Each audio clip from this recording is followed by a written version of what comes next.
हम चर्चा कर ही चुके हैं कि ज़्यादातर राष्ट्रीय पार्टियों में सर्वोच्च पद पर पहुंचना आम कार्यकर्ता के लिए लगभग नामुमकिन है। लेकिन क्या क्षेत्रीय पार्टियों में भी यही स्थिति है?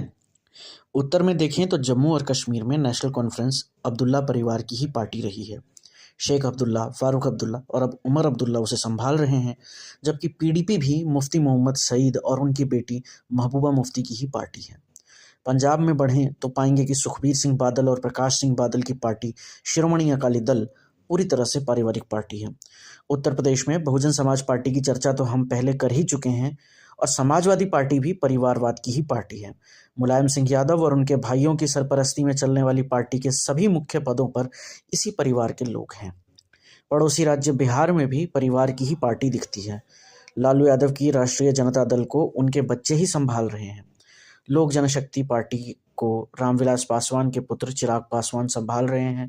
हिंदुस्तान आवाम मोर्चा के जीतन राम मांझी ने अगली पीढ़ी अपने पुत्र संतोष सुमन को कमान देकर खड़ी कर ही दी। राष्ट्रीय लोक मोर्चा के उपेंद्र कुशवाहा भी अपने पुत्र को राजनीति के मैदान में बिहार सरकार में मंत्री बनाकर उतार चुके हैं।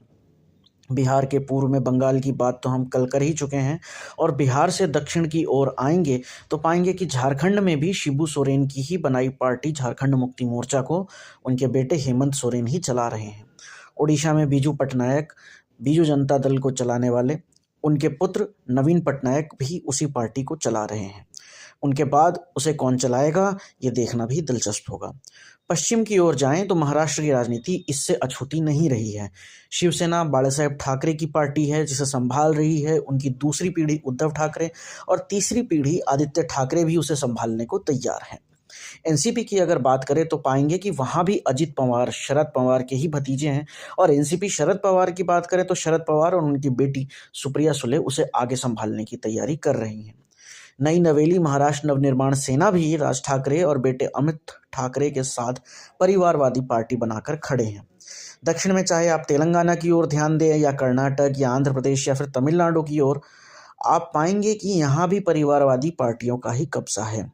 तेलंगाना में भारत राष्ट्र समिति को चलाने वाले के चंद्रशेखर राव हैं, और उनकी बेटी के कविता इसे आगे बढ़ाने को तैयार है। आंध्र प्रदेश में जगन मोहन रेड्डी खुद अपने पिता डॉक्टर वाईएस राजशेखर रेड्डी की विरासत को वाईएसआर कांग्रेस पार्टी के द्वारा चला रहे हैं।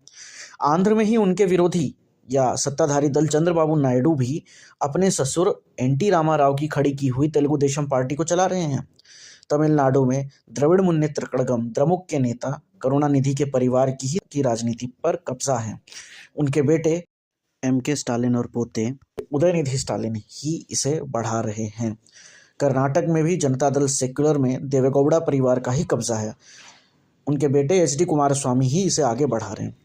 दिलचस्प बात यह है कि बिहार की लोक जनशक्ति पार्टी, हिंदुस्तान आवाम मोर्चा, राष्ट्रीय लोक समता पार्टी, आंध्र प्रदेश की तेलुगु देशम पार्टी, महाराष्ट्र की एनसीपी, कर्नाटक की जनता दल सेक्युलर, ये सब भाजपा के साथ एनडीए गठबंधन का हिस्सा है।